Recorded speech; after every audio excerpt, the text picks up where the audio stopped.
Os que choram. Por John Stott.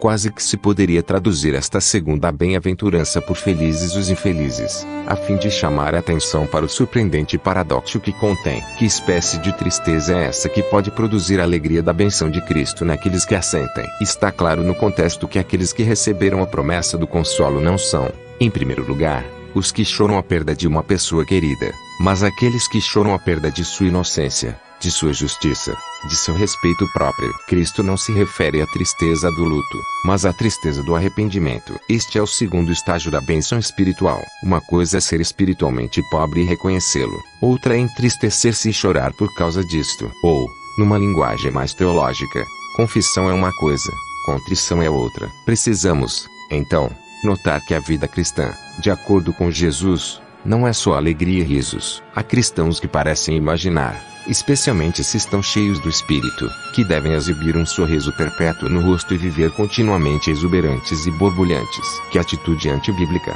Na versão de Lucas, Jesus acrescentou a esta bem-aventurança uma solene advertência: ai de vós os que agora rides. A verdade é que existem lágrimas cristãs e são poucos os que as vertem. Jesus chorou pelos pecados de outros, pelas amargas consequências que trariam no juízo e na morte, e pela cidade impenitente que não o receberia. Nós também deveríamos chorar mais pela maldade do mundo, como os homens piedosos dos tempos bíblicos. Torrentes de águas nascem dos meus olhos, o salmista podia dizer a Deus, porque os homens não guardam a tua lei. Ezequiel ouviu o povo de Deus descrito como aqueles que suspiram e gemem por causa de todas as abominações que se cometem no meio de Jerusalém. E Paulo escreveu sobre os falsos mestres que perturbavam as igrejas do seu tempo, pois muitos andam entre nós.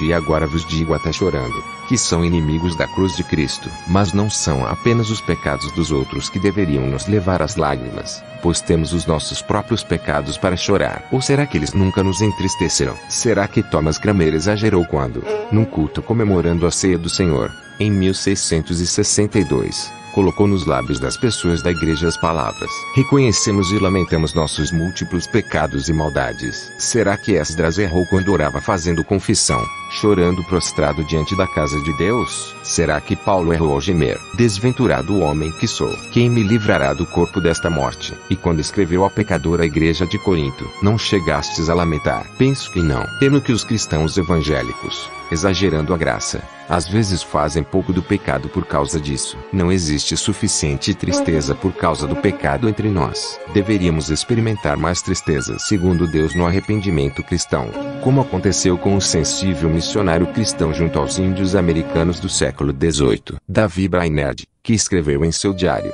a 18 de outubro de 1740, em minhas devoções matinais minha alma desfez-se em lágrimas, e chorou amargamente por causa da minha extrema maldade e vileza. Lágrimas como estas são a água santa que se diz Deus guardar em seu odre. Tais pessoas que choram, que lamentam a sua própria maldade, serão consoladas pelo único consolo que pode aliviar o seu desespero, isto é, o perdão da graça de Deus. O maior de todos os consolos é a absolvição enunciada sobre cada pecador contrito que chora. Consolação de acordo com os profetas do Velho Testamento, seria uma das missões do Messias. Ele seria o consolador que curaria os quebrantados de coração. Por isso, homens piedosos como Simeão esperavam ansiosos a consolação de Israel. E Cristo derrama óleo sobre nossas feridas e concede paz às nossas consciências magoadas e marcadas. Mas ainda choramos pela devastação do sofrimento e da morte que o pecado alastra pelo mundo inteiro. Só no estado final de glória o consolo de Cristo será completo, pois só então o pecado não existirá mais e Deus lhes enxugará dos olhos toda a lágrima.